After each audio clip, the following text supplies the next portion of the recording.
Thailand రాజకీయాలకు సంబంధించి గత వీడియోలో చెప్పాం. థాయిలాండ్ ప్రధానమంత్రి పేతోగ్నాక్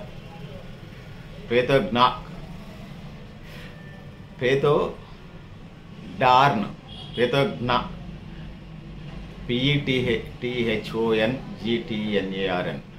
షినావత్రా ఎవరైతే ఉన్నారో 38 సంవత్సరాలు, ఆమె సమీప దేశమైనటువంటి కాంబోడియాతో ఫోన్లో జరిపినటువంటి సంభాషణల్లో ఆ దేశానికి సంబంధించినటువంటి ఏదైతే ఉన్నో థాయిలాండ్కి సంబంధించిన అంశాలు కాంబోడియా సైనికాధికారితోని రిటైర్డ్ సైనికాధికారితో డిస్కస్ చేసింది. బయటికి లీక్ కావటం, అది దేశ రాజ్యాంగాన్ని ఉల్లంఘించడం, ప్రవర్తన నియమాల కిందకి వస్తుందని చెప్పేసి ఆయన అభిశంసన పెడితే ఆ థాయిలాండ్ రాష్ట్ర రవాణా శాఖ మంత్రిగా ఉన్నటువంటి ఎవరైతే ఉన్నారో ఆయన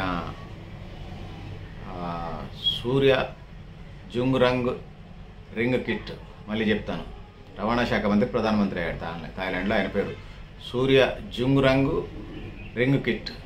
సో ఒకరోజు ప్రధానమంత్రిగా అయినటువంటి పరిస్థితి మనం చూస్తూ ఉన్నాం. సో రాజ్యాంగం మళ్ళీ ఈయన అయిన తర్వాత మళ్ళీ ఇంకొకళ్ళని ఎవరినో పెడతారట కొత్త ఇదిగా. సో ఇది పరిస్థితి. సో ఈ ఆరోపణలు నిజమా కాదనేది తర్వాత తేలుతుంది, మరి ఎంతకాలం పడుతుందో.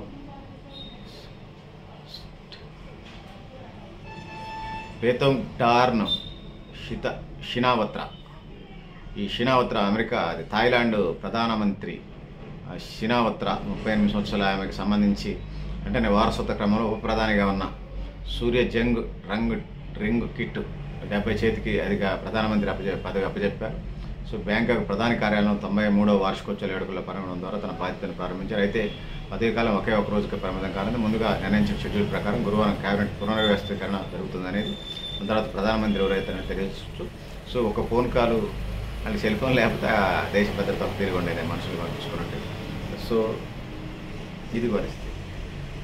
సో థాయిలాండ్ రాజకీయాలు అలా ఉన్నాయని తెలియజేసుకుంటూ, అడ్మినిస్ట్రేషన్ తెలిస్తే నీ గొడవలు ఉండేవి కాదు, అది పర్సనల్గా మాట్లాడుకునేవి, వాళ్ళ మనుషుల ద్వారా మాట్లాడిపించుకునేది, ఇట్లాంటి పరిస్థితులు నెట్టేయబడుతుందని తెలియజేసుకుంటూ, సో పెద్దల మిత్రులారా మీరు కూడా మీ అభిప్రాయాలు కామెంట్ బాక్స్లో తెలియజేస్తూ, నేను గడ్డే పరిశీలించిన న్యూ లక్ష్య ఆర్గనైజేషన్. Thank you.